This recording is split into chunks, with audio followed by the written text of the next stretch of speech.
উপস্থিত সবাই আসসালামু আলাইকুম।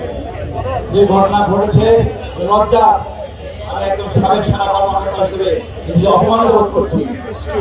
আমাদের এই সশস্ত্র বাহিনী জেনারেলরা নিয়োগ করতেছে শেখ হাসিনা, আনুগত্য থাকবে লজ্জা সীমা ধারণ করে। এটা বিপ্লবী সরকারের অংশ। আপনারা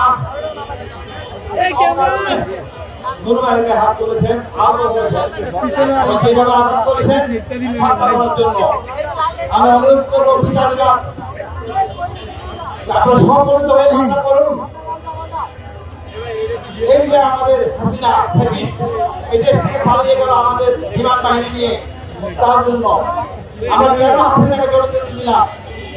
এখানে আমরা কঠোর না হলে আমরা সেবা করতে পারবো না। আজকে আমি চাই না এই সেনাবাহিনীর জেনারেলদের বিরুদ্ধে আমরা কোনো কথা বলি। আপনারা আওয়ামী লীগের সংস্থা, আপনারা নতুন করে শপথ করতে হন বাংলাদেশের প্রতি, ভারতের প্রতি না। আওয়ামী ব্যাংক বর্জন করুন। আমি সেনাপ্রধানকে বলবো, বাহিনী প্রধানকে বলবো, আপনার ভারতের শরীর, আপনার ঢাকেশ্বরী মন্দিরে যান, এটা আমরা পছন্দ করি না। আপনাদের আমরা সঙ্গে চোখে দেখি, কোনো হওয়ার কোনো সম্ভাবনা নাই। চেষ্টাও করবেন না, শক্তি দাবি দিবেন না, জনগণের পাশে থাকুন। আপনার জনগণের কিসের কর্মচারী, আমাদের বেতনে ট্যাক্সের টাকা আপনাদের বেতন হয়, এটা ভুলে যাবেন না।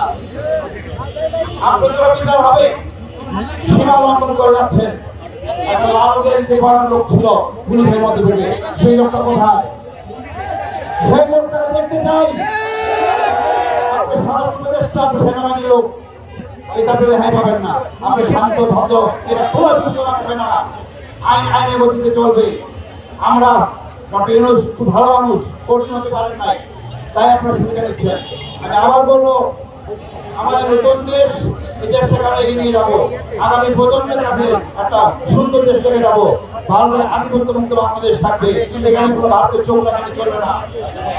সেনাবাহিনীকে বলবো, আপনারা বেড়াতে যেভাবে থাকেন সেভাবে থাকেন, ঝামেলা করবেন না। এই জনগণ আজকে শক্তিশালী, জনগণ এক হয়ে গেছে আপনার এক অপকর্মের জন্য। আমরা আরেক ধাপ এগিয়ে গেছি। আমরা মনে করি জরুরিভাবে এদের বিচার করুন, তাহলে আপনার উপর সন্দেহ থাকবে। ধন্যবাদ।